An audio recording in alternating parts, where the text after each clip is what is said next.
درگاہ حضرت اسداللہ شاہ قادری واقع نیک نامپور کے متولی کی جانب سے وقف اراضی کو فروخت کرنے اور لیز پر دینے کا معاملہ مقامی لوگوں نے وقف بورڈ چیئرمین اور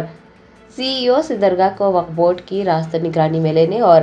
محمد سلطان کی تولیت منسوخ کرنے کا مطالبہ کیا ہے۔ رنگا ریڈی ضلع کے گنڈی پیٹ منڈل کے نیک نامپور گاؤں میں واقع درگاہ حضرت اسداللہ شاہ قادری کی اراضی وقف اراضی ہے اور موجودہ متولی محمد سلطان اس وقف اراضی کو فروخت کر رہے ہیں۔ مقامی لوگوں کے مطابق اراضی کو لیز پر بھی دیا جا رہا ہے اور مختلف خریداروں کو اراضی فروخت کی جا رہی ہے۔ مقامی لوگوں کی شکایت پر وقف بورڈ ٹاسک فورس ٹیم نے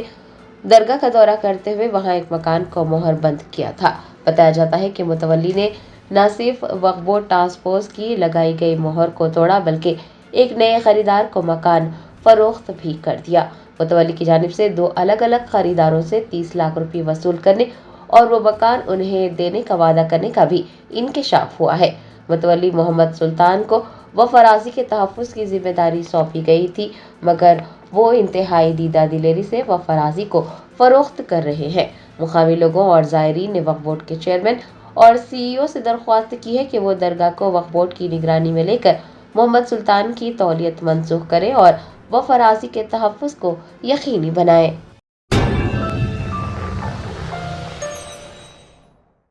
جرمنٹن super specialty hospital national award winner doctor Mir Jawad Zar Khan, German trained senior orthopaedic surgeon and director, ماہر ڈاکٹرز ڈاکٹر واصف اعظم اور doctor Bharavi Chanduri, senior cardiologist اور دیگر ڈاکٹرز نمایاں خدمات انجام دے رہے ہیں۔ Robotic surgery, advance cath lab, M R I, operation theatre, I C U, 2D ultrasound جیسی سہولیات سے آراستہ کارپوریٹ لیول ہاسپٹل، واجبی فیس میں ہر مرض سے شفا یابی کے لیے جرمنٹن سپر اسپیشلٹی ہاسپٹل، عطا پور۔